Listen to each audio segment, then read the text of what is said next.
ಕರುನಾಡ ತೋತಾಪುರಿ ಬೇಡ ಎಂದ ಆಂಧ್ರ, ರೈತರ ಸಂಕಷ್ಟ ತೆರೆದಿಟ್ಟಿತ್ತು ನ್ಯೂಸ್ 18 ಕನ್ನಡ. ಮಾವಿಗೆ ಏಷ್ಯಾದಲ್ಲೇ ದೊಡ್ಡ ಮಾರುಕಟ್ಟೆ ಅನ್ನುವಂಥದ್ದು ಏನಾದರೂ ಇದ್ರೆ ಅದು ಶ್ರೀನಿವಾಸಪುರದಲ್ಲಿ. ಆಂಧ್ರ ಪ್ರದೇಶದಿಂದ ಶ್ರೀನಿವಾಸಪುರದ ಮಾವಿಗೆ ನಿಷೇಧವನ್ನ ಹೇರಲಾಗಿದೆ. ಕರ್ನಾಟಕದ ಶ್ರೀನಿವಾಸಪುರ ಮಾವನ್ನು ಖರೀದಿ ಮಾಡಬಾರದು ಎಂಬ ಆದೇಶವನ್ನು ವಾಪಸ್ ಪಡೆಯಿರಿ. ರೈತರಂದ್ರೆ ಎಲ್ಲರೂ ರೈತರೇ.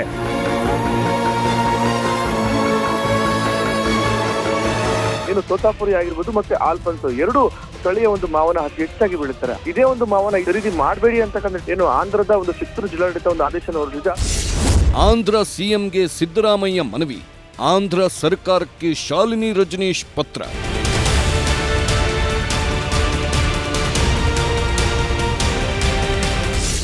ಮಾವು ಕೃಷಿಕರ ಪರ ನ್ಯೂಸ್ 18 ಕನ್ನಡ. ಎಚ್ಚೆತ್ತ ಸರ್ಕಾರದಿಂದ ತ್ವರಿತ ಪ್ರತಿಕ್ರಿಯೆ. ರಾಜ್ಯದ ತೋತಾಪುರಿ ಮಾವಿಗೆ ಆಂಧ್ರಪ್ರದೇಶ ಸರ್ಕಾರ ನಿರ್ಬಂಧವನ್ನ ಹೇರಿದೆ. ಕೂಡಲೇ ಈ ನಿರ್ಬಂಧವನ್ನ ವಾಪಸ್ ಪಡಿಬೇಕು ಅಂತ ಸಿಎಂ ಪತ್ರದಲ್ಲಿ ಆಗ್ರಹವನ್ನು ಮಾಡಿದ್ದಾರೆ. ನಮ್ಮ ರೈತರು ನಮ್ಮ ಕಾಳಜಿ. News 18 Kannada impact.